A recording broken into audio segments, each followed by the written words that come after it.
दोस्तों, जैसे कि आप सभी को पता है कि जो सीबीएसई सुपरिटेंडेंट था, इसका टीयर वन का रिजल्ट बहुत जल्दी इन्होंने जारी कर दिया। अमूमन ये लोग करते नहीं है, ठीक है, लेकिन काफी अच्छा लगा मुझे। इन्होंने इस बार जो रिजल्ट है काफी जल्दी, मतलब 1 महीने के अंदर, 1 महीने से पहले ही इन्होंने यहाँ पे क्या कर दिया, उसका जारी भी कर दिया, और सुप्रीम कोर्ट ने भी वही करा है। तो यानी कि रिजल्ट बहुत जल्दी आ जा रहे हैं।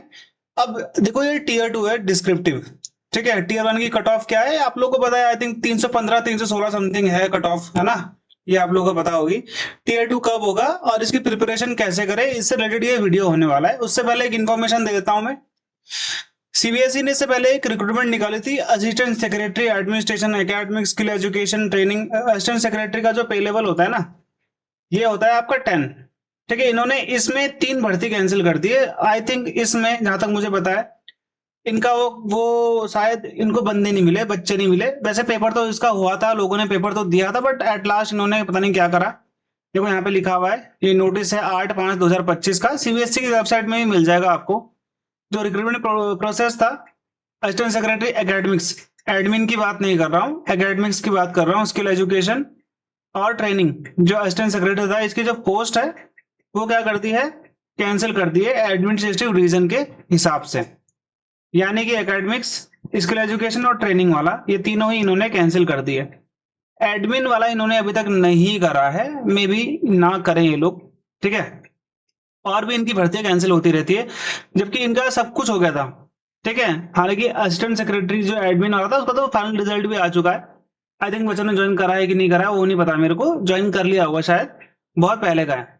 ठीक है, तो ये जो है, ये यहाँ पे आपको ध्यान देना है कि सीबीएसई भर्ती भी कैंसिल कर दी है, ऐसी बात नहीं है। तो इनका सब कुछ कराने के बाद भी इनको कैंसिल कर दिया है। ठीक है, स्किल एजुकेशन में शायद बच्चे नहीं मिले होंगे, लेकिन एकेडमिक्स में तो बच्चे थे काफी, एक दो बच्चे थे जिन्होंने पेपर दिया था, मेरे जान पहचान के थे वो लोग, उन्होंने पेपर दिया था, वो बहुत अच्छा गया था, ऐसे कोई प्रॉब्लम नहीं थी।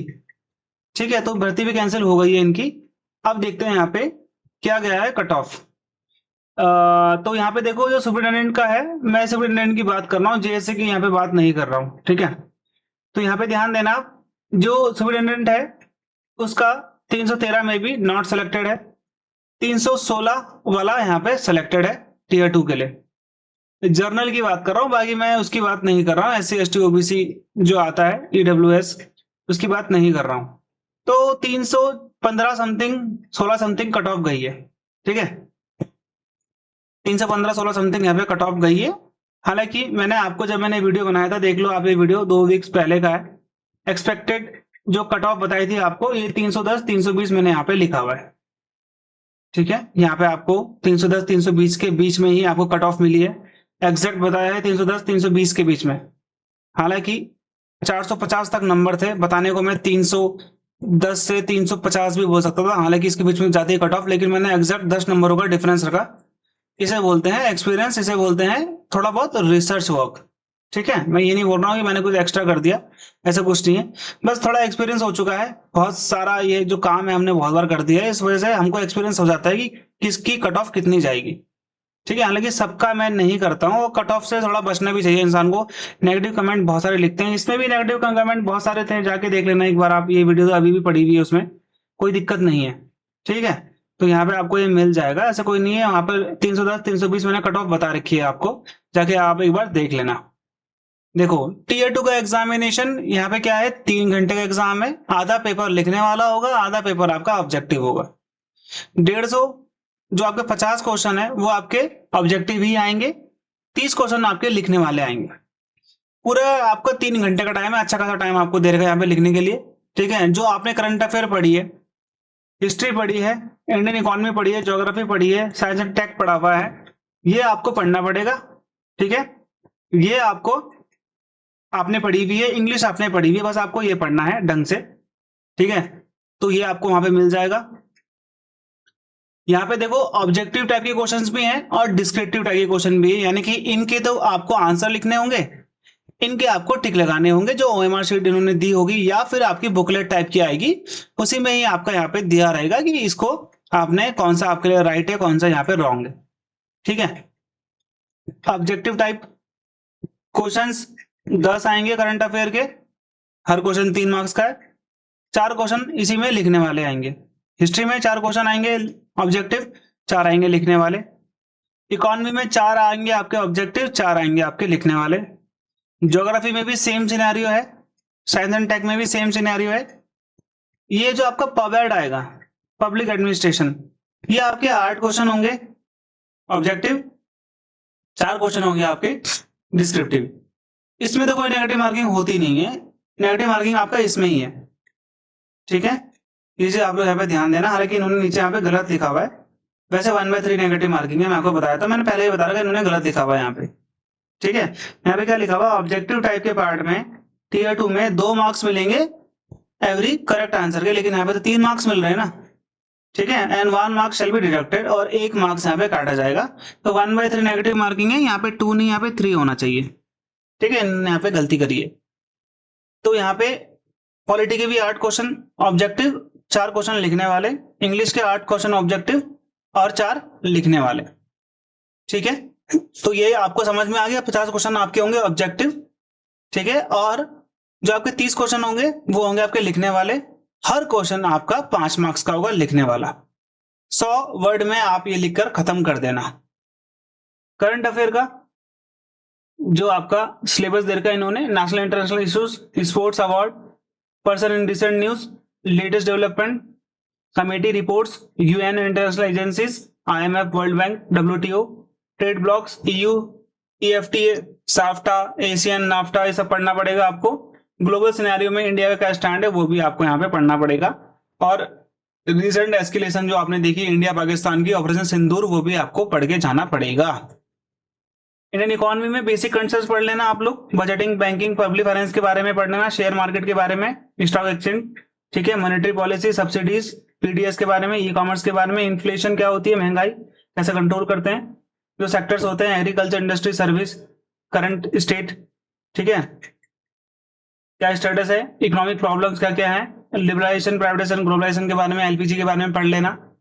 हिस्ट्री में आपका एंशिएंट और मेडिएवल, मॉडर्न भी आएगा इसमें, ठीक है। Landmark, ancient and medieval Indian art के बारे में पढ़ना है।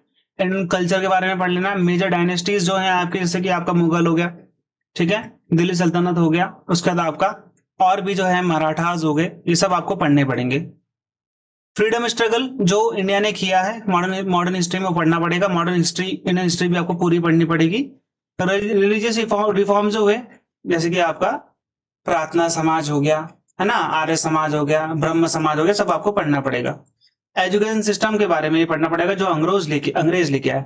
ज्योग्राफी में ब्रॉड फिजिकल फीचर इंडिया के क्या क्या है वो पढ़ना पड़ेगा आपको, और वर्ल्ड के भी, ओके, थोड़े बहुत, ज्यादा नहीं, वर्ल्ड के ज्यादा नहीं पढ़ने। Natural resources, water, forest, soil के बारे में पढ़ना है। क्लाइमेट क्या है, मानसून कैसे आता है, कौन कौन सी कंडीशन होती है, रेनफॉल कहाँ कहाँ पे है, कैसे कैसा डिस्ट्रीब्यूशन है, वो भी आपको पढ़ना पड़ेगा। क्या क्या मिनरल्स हैं भारत में, वो भी पढ़ना पड़ेगा। इंडस्ट्रीज कौन कौन सी भारत में, वो पढ़ने पड़ेगा। ट्रांसपोर्टेशन कैसा है भारत में, वो पढ़ना पड़ेगा। भारत की एनवायरमेंटल प्रॉब्लम के बारे में आपको पढ़ना पड़ेगा। एग्रीकल्चर और एग्रो बेस्ड एक्टिविटीज भी आपको देखनी पड़ेंगी। पॉपुलेशन यानी कि डेमोग्राफी के बारे में पढ़ के जाना। साइंस एंड टेक में, इलेक्ट्रॉनिक्स में क्या क्या चीजें हमने देखी, कंप्यूटर में, इंफॉर्मेशन कंप्यूटर टेक्नोलॉजी में, स्पेस टेक्नोलॉजी में, सैटेलाइट्स, डिफेंस टेक्नोलॉजी कौन कौन सी हुई है, नैनो टेक्नोलॉजी के बारे में भी एक देख लेना question. The human body, food and nutrition, health care, environment and ecological changes and their impact, biodiversity, biotechnology and genetic engineering के बारे में आपको पढ़ना पड़ेगा। कैरेक्टरिस्टिक्स, फीचर्स ऑफ लाइफ, ये भी आपको पढ़ने पड़ेंगे, ठीक है। अब आया आपके पबएड। पबएड में आपके एडमिनिस्ट्रेशन एंड मैनेजमेंट, ये इसका मीनिंग, नेचर, सिग्निफिकेंस, ये सब आपको पढ़ना पड़ेगा। थ्योरीज भी आती है पबएड में, वो भी पढ़नी पड़ेंगी। Concept of power, authority, legitimacy, responsibility and delegation भी पढ़ना पड़ेगा। Principle of organisation, hierarchy, span, ये सब आपको पढ़ना पड़ेगा। मैनेजमेंट का फंक्शन कैसे होता है, corporate governance and social responsibility, CSR भी आपको पढ़ना पड़ेगा। न्यू डायमेंशन क्या है पब्लिक मैनेजमेंट में, वो भी देखना पड़ेगा। Foundation value of civil services कैसे कैसे बनाए, इंटेग्रिटी सब आपको पढ़ना पड़ेगा। Judicial control, legislative control in administration, ये भी आपको पढ़ना पड़ेगा। एथिक्स क्या होता है, मोटिवेशन क्या होता है, मोरल्स क्या होता है, ये भी आपको पढ़ना पड़ेगा। पॉलिटी में वही है सिंपल, अगर आपने पॉलिटी पढ़ी हुई है पहले से एग्जाम्स के लिए तो आपको यहाँ पे काम आएगा, ठीक है। बस आपका इंडियन पॉलिटी है जो आपके मेजर डेवलपमेंट है कॉन्स्टिट्यूशन में, जो अंग्रेजों के एक्ट से आए थे 1935 के हिसाब से, वो आपको पढ़ने हैं, क्योंकि यही दोनों है आपके लिए बहुत इंपॉर्टेंट, ठीक है। इंडियन कॉन्स्टिट्यूशन कैसा है, preamble, fundamental right, DPSP, fundamental duties, ये सब आपको पढ़ना पड़ेगा। PIL भी पढ़ना पड़ेगा। कौन कौन से अमेंडमेंट है ये भी आपको पढ़ने पड़ेंगे।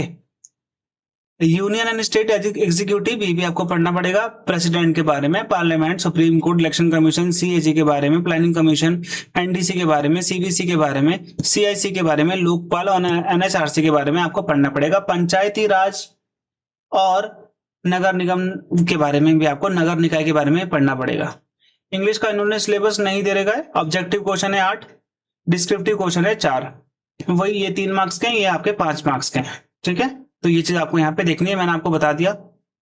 भाई ये जो आपका मॉक टेस्ट आएगा डिस्क्रिप्टिव कोर्स का, उसमें आपके 10 मॉक टेस्ट होंगे। पहली बात तो मैं आपको बताता हूँ, इसके मॉक टेस्ट करने में ही बहुत टाइम लग जाएगा। एक हफ्ते में एक मॉक टेस्ट बनेगा, क्योंकि इसका सिलेबस बहुत वास्ट है। आपको सिर्फ मॉक टेस्ट ही मिल जाए अभी, वही बड़ी बात है फिलहाल तो।